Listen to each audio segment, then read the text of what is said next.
istiyorsan. Il était une fois, dans un pays lointain, vivait un garçon nommé Aladin.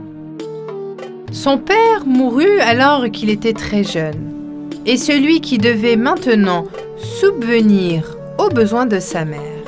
Il aidait les gens au marché et essayait de gagner un peu d'argent pour ramener de la nourriture à la maison, car il était très pauvre.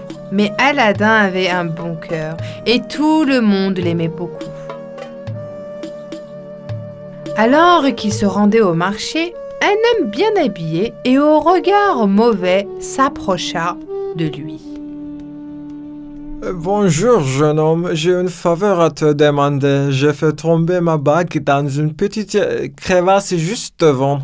Je ne peux pas y entrer. Peux-tu y aller la récupérer pour moi?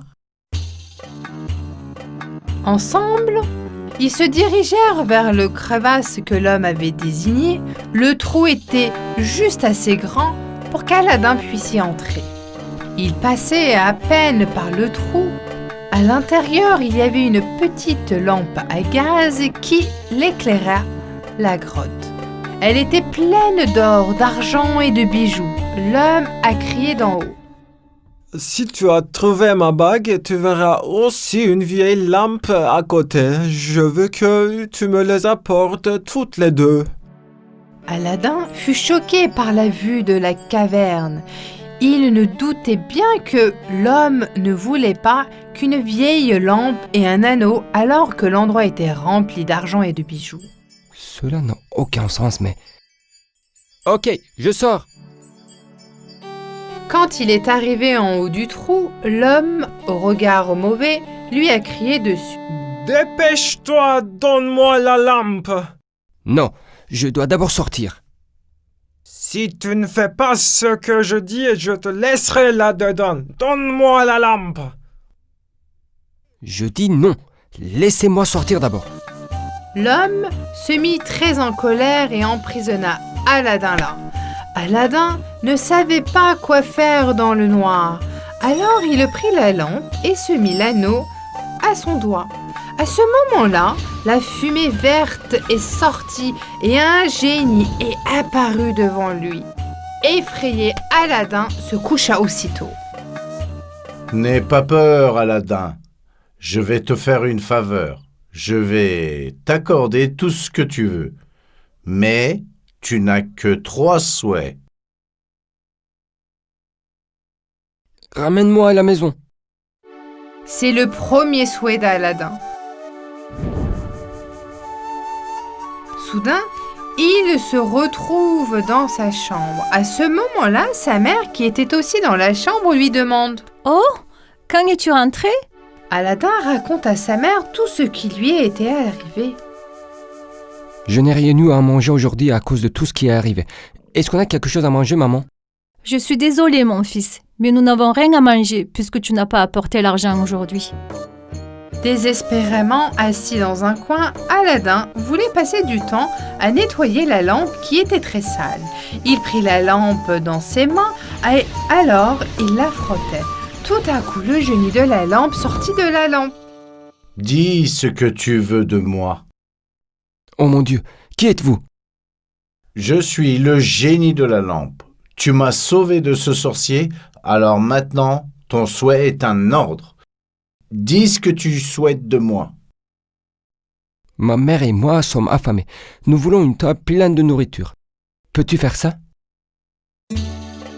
Soudain, une table remplie de différentes sortes de nourriture apparut. Aladin et sa mère mangèrent jusqu'à qu'ils soient complètement satisfaits.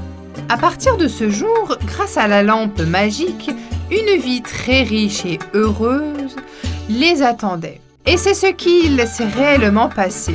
Les années passèrent et Aladin devint un jeune homme. Il était en âge de se marier. Maman, je voudrais me marier. Mon cher fils, je suis si heureuse. Tu auras la plus belle fille du pays et je sais exactement qui c'est. Le sultan a une fille magnifique, elle s'appelle Yasmine. Qu'en dis-tu?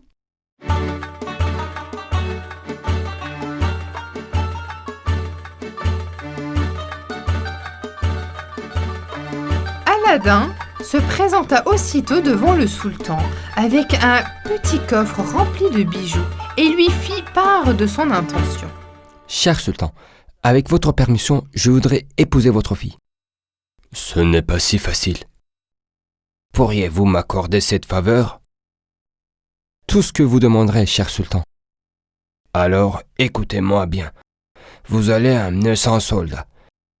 Ces soldats protégeront mon palais. Mais ils devront tous avoir un cœur en or massif dans la main. Ton souhait est un ordre, cher sultan.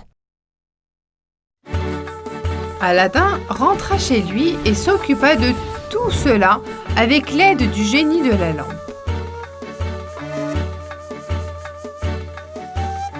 Le lendemain, le sultan fit dans son jardin 100 soldats portant des cœurs en or massif dans leurs mains. Eh bien, puisque tu as réussi cela, je voudrais aussi que tu construises un magnifique palais pour ma fille. Alors seulement j'accepterai que vous vous mariez. Aladin a immédiatement appelé le génie de la lampe.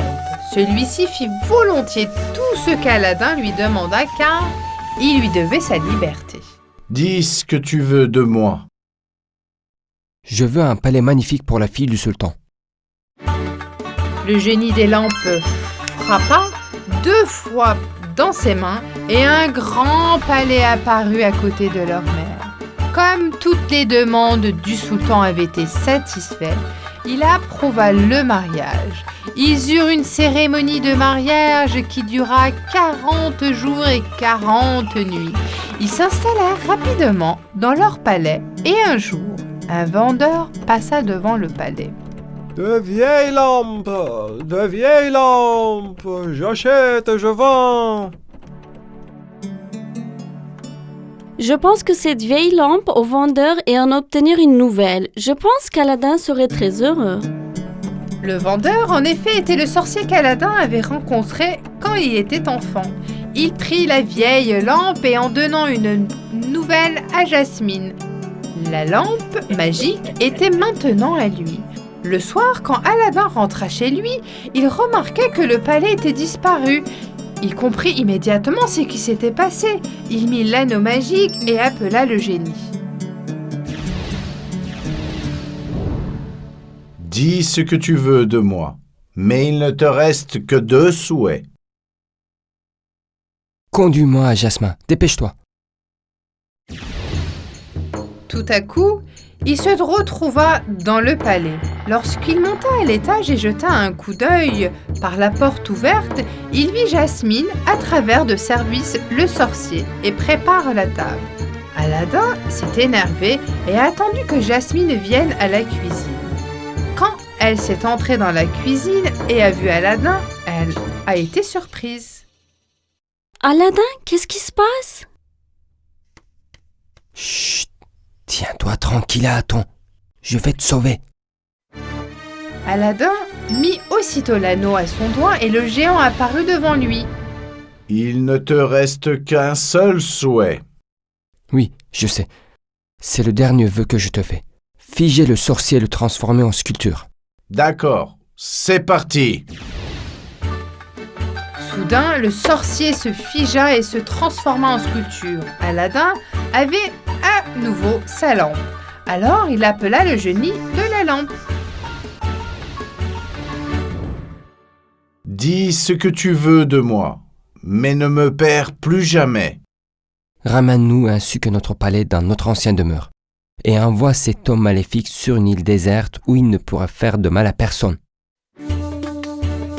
Le génie de la lampe frappa 2 fois et le palais apparut à côté de leur ancienne maison. Leur mère était aussi avec eux. Ils ont tous raconté à Jasmine. Après cela, Jasmine, Aladin et sa mère ont vécu une vie très riche et heureuse ensemble.